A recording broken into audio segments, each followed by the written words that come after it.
हम पढ़ चुके हैं कि आचार्य विश्वनाथ आचार्य मम्मट द्वारा दिए गए लक्षण तद अदोसौ शब्दार्थौ सगुणावनलंकृति पुनः क्वापी में अदोषौ पद का खंडन कर रहे थे। अदोषौ पद का अर्थ उन्होंने लिया है दोष रहित, लेकिन आगे वो कहते हैं यदि अदोषौ पद में नए समास का जो प्रयोग हुआ है उसका अर्थ ईषद अर्थ में ले लिया जाए तो कहते हैं ननु ईषद अर्थे नयः प्रयोग इति चेत तर्हि ईषद दोषौ शब्दार्थौ काव्यम इत्युक्ते निर्दोषयोः काव्यत्वं न स्यात्। कि ईषद अर्थे नयः प्रयोग, यदि अदोषौ पद में नयः समास का प्रयोग ईषद अर्थ में मान लिया जाए तो ईषद दोषौ शब्दार्थौ काव्यम, इसका तात्पर्य हुआ ईषद दोष अर्थात थोड़े से दोष वाला शब्द और अर्थ जो हैं वो काव्य कहलाते हैं। इत्युक्ते यदि ऐसा मानेंगे तो निर्दोषयो जो पूर्णतया दोष से रहित हैं, निर्दुष्ट हैं, वो फिर काव्यत्वम ना स्यात्, उनमें काव्यत्व नहीं रह जाएगा, वो काव्य की श्रेणी में फिर नहीं आएंगे। सती संभवे ईषद दोषौ इति चेत, और यदि ईषद दोषौ थोड़े से दोष वाला हो सती संभवे होने पर उसको काव्य मान लिया जाए और बहुत ज़्यादा दोष वाले को ना माना जाए तो एतद अपि काव्य लक्षणे न वाच्यम, तो यह भी काव्य के लक्षण में नहीं कहना चाहिए, यह उचित नहीं है। क्योंकि जिस प्रकार से रत्नादि लक्षणे कीटाणुवेदादि परिहारवत, कि रत्न आदि के लक्षण में जिस प्रकार से कीटाणुवेद, कीट जो उसके रत्न को खा जाता है उसका जैसे परिहारवत परिहार कर दिया जाता है, त्याग कर दिया जाता है, उसको नहीं देखा जाता है, उसी प्रकार से काव्य में भी यदि कोई दोष है तो उसको भी उसी प्रकार से त्याज्य मान सकते हैं। न ही कीटाणुवेदादयो रत्नस्य रत्नत्वं व्याहंतुम ईशः किंतु उपादेयता तारतम्येव कर्तुं, जैसे कि कीटाणुवेदादयो, कीटाणुविद्ध रत्न जो होता है, यह रत्न को जो कीड़ा खा जाता है वह रत्न के रत्नत्वं व्याहंतुम न ईशः, रत्न के रत्नत्व को नष्ट करने में ईशा समर्थ नहीं है, किंतु उपादेयता तारतम्येव कर्तुं, केवल उसकी उपादेयता में ही तारतम्यता कर सकता है, उसकी उपादेयता में ही अधिकता या अथवा न्यूनता कर सकता है, उसके रत्नत्व को नष्ट नहीं कर सकता है। इसी प्रकार से यदि कोई दोष है काव्य में तो उस काव्य के काव्यत्व को वो दोष नष्ट नहीं कर सकता है, केवल उसमें उत्कर्ष या अपकर्ष का कार्य ही कर सकता है। तद्वत् अत्र श्रुति दुष्टादयोपि काव्य से, उसी प्रकार से अत्र यहाँ पर काव्य के विषय में श्रुति दुष्टादय जो दोष हैं वो भी काव्य से, काव्य के उसी प्रकार से उत्कर्ष या अपकर्ष को कर सकते हैं। उक्तम चा, कहा भी गया है कीटाणुविद्ध रत्नादि साधारण्येन काव्यता दुष्टेषु अपि मता यत्र रसादि अनुगमः स्फुटः, कि कीटाणुविद्ध कीड़े के द्वारा क्षत किया हुआ खाया हुआ रत्न आदि साधारण्य रत्न आदि के समान ही दुष्टेषु अपि दोषयुक्त भी काव्य में रसादि अनुगमः स्फुटः, यदि वहाँ पर रस आदि की अनुभूति स्पष्ट रूप से स्फुट हो रही है, प्रतीत हो रही है, तो उस दोषयुक्त होने पर भी वह काव्य कहलाएगा, उसकी काव्यता मानी जाएगी। फिर आगे कहते हैं आचार्य विश्वनाथ किमचा, इस प्रकार से यहाँ तक उन्होंने अदोषौ पद का पूरी तरह से खंडन कर दिया है कि अदोषौ पद का ना हम दोष रहित अर्थ ले सकते हैं और ना ही ईषद अर्थ ले सकते हैं, क्योंकि अदोषौ पद जो है, दोष जो हैं वो काव्य की काव्यता को नष्ट नहीं कर सकते हैं, काव्य के काव्यत्व पर कोई प्रभाव नहीं डाल सकते हैं, केवल उसके उत्कर्ष या अपकर्ष को करने में आधायक हो सकते हैं। फिर आगे वो जो आचार्य मम्मट ने लक्षण में कहा है सगुणौ, अब इस सगुणौ पद का विवेचन वो आगे करेंगे। फिर कहते हैं किमचा, और क्या, शब्दार्थयोः सगुणत्व विशेषणम अनुपपन्नम, शब्द और अर्थ का सगुणत्व जो विवेचन उन्होंने किया है, सगुणत्व जो विशेषण दिया है वह अनुपपन्नम, वह भी उचित नहीं है। क्यों नहीं है? गुणानाम रसेक धर्मत्वस्य ये रसस्य अंगिनो धर्मः शौर्यादय इव आत्मनः इत्यादिना तेन एव प्रतिपादितत्वात्, कहते हैं गुणानाम, गुण जो हैं वो रसैक धर्मत्वस्य, रस में ही विद्यमान होते हैं। ये रसस्य, ये उन्होंने आचार्य मम्मट ने स्वयं ही कहा है कि ये रसस्य अंगिनो धर्मः शौर्यादय एव आत्मनः। ये जो रसस्य अंगिनो, रस के अंगी, रस अंगी रस के धर्मः, जो धर्म हैं, ये गुण जो हैं वो रस के धर्म हैं, शौर्यादय एव आत्मनः, जैसे कि शौर्य आदि गुण आत्मा के धर्म होते हैं।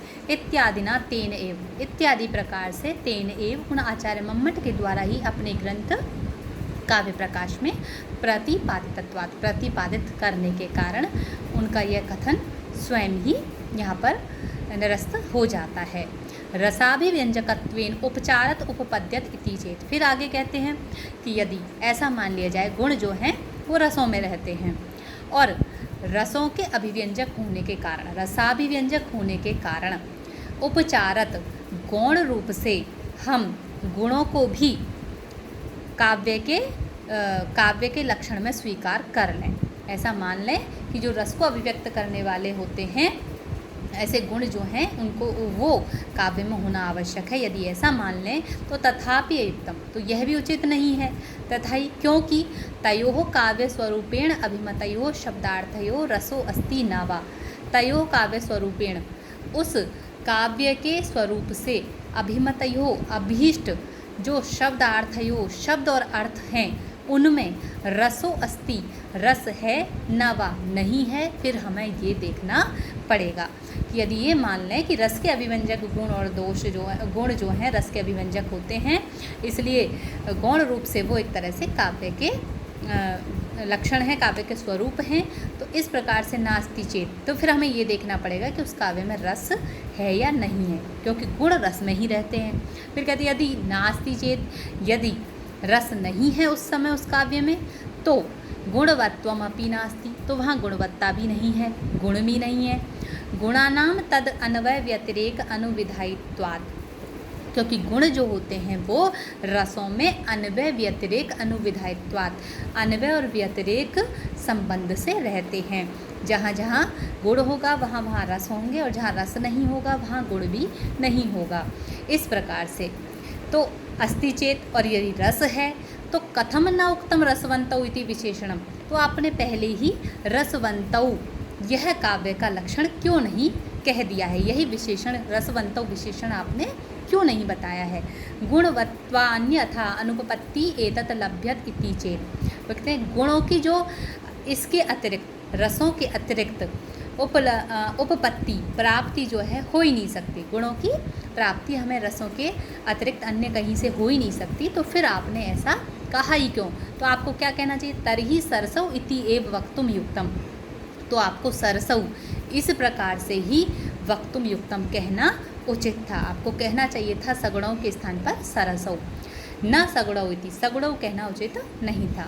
न ही प्राणिमंतोदेशः इति केनापि उच्यते, किसी भी व्यक्ति के द्वारा प्राणिमंतोदेशः के स्थान पर शौर्यमान देश है ऐसा किसी के द्वारा भी न उच्यते, नहीं कहा जाता है। ननु शब्दार्थौ सगुण, तो शब्द और अर्थ गुण से युक्त होने चाहिए। इत्यनेन, इसके द्वारा गुणाभिव्यंजकौ शब्दार्थौ काव्ये प्रयोज्य इति अभिप्राय इति चेत, कि गुणों को अभिव्यक्त करने वाले शब्द और अर्थ काव्य के प्रयोजक होते हैं, ऐसा आपका अभिप्राय है। न गुणाभिव्यंजक शब्दार्थवत्वस्य काव्ये उत्कर्ष मात्र आधायकत्वम न तो स्वरूपाधायकत्वम, तो यदि आप ऐसा कहते हैं कि गुणों के अभिव्यंजक शब्द और अर्थ ही काव्य कहलाते हैं, तो यह कहना आपका उचित नहीं है, क्योंकि गुणाभिव्यंजक शब्दार्थवत्वस्य, कि गुणों को अभिव्यक्त करने वाले शब्द और अर्थ जो हैं उनसे युक्त काव्य में वो शब्द और अर्थ, गुणों को अभिव्यक्त करने वाले शब्द और अर्थ उत्कर्ष मात्र आधायकत्वम, केवल उसके उत्कर्ष मात्र के आधायक हो सकते हैं, उसमें उत्कृष्टता को बढ़ा सकते हैं, ना तो स्वरूप आधायकम, उसके स्वरूप में कोई भी परिवर्तन नहीं कर सकते हैं। और जो उसके स्वरूप में परिवर्तन ही नहीं कर पा रहा है तो फिर उसको सगुणौ कहना उचित लक्षण, सगुणों लक्षण कहना उचित नहीं है, क्योंकि वो केवल उसके उत्कर्ष आधायक मात्र होते हैं। उसकी शोभा को बढ़ा सकते हैं, उसका उत्कर्ष कर सकते हैं, लेकिन उसके स्वरूप में परिवर्तन नहीं कर सकते हैं। तो आपने जो सगुणों लक्षण दिया है इसका भी हम यहाँ पर खंडन करते हैं। आचार्य विश्वनाथ ने इस प्रकार से सगुणों पद का भी यहाँ पर खंडन कर दिया है। फिर इसके अलावा एक आगे और वो कहते हैं कि इसलिए आगे बतलाते हुए वो कहते हैं कि उक्तम ही काव्यस्य शब्दार्थो शरीरम रसादिश्च आत्मा गुणः शौर्यादिवत दोषः काणत्वादिवत रीतियो अवयव संस्थान विशेषवत अलंकारः कटककुंडलादिवत इति। वो आगे कहते हैं कि कहा भी गया है कि काव्य से शब्दार्थो शरीर, काव्य का शरीर क्या है? शब्द और अर्थ शरीर है। रसादिश्च आत्मा, रस आत्मा है।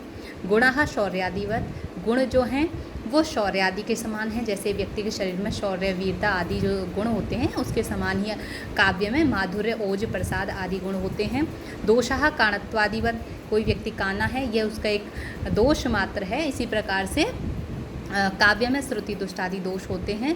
रीतयो अवयव संस्थान विशेषवत, रीतियाँ अवयव संरचना के समान होती हैं। अलंकारः कटक कुंडलादिवत, जैसे हम कुंडल आदि आभूषण ग्रहण करते हैं वो हमारी शोभा को बढ़ाते हैं, इसी प्रकार से ये अलंकार, अनुप्रास आदि जो अलंकार हैं वो काव्य में होते हैं। इति, इस प्रकार से कहा गया है। तो गुण जो हैं वो उसके उत्कर्ष को बढ़ाने वाले होते हैं काव्य के, ना कि उसके स्वरूप में कोई परिवर्तन लाने वाले होते हैं। इसलिए सगुणों लक्षण जो कहा गया है काव्य का वो उचित नहीं है। हम यहीं पर अपनी बात समाप्त करते हैं। अगले पद में, अगले वीडियो में हम आगे आइस्फुट अलंकार के विषय में बताएंगे।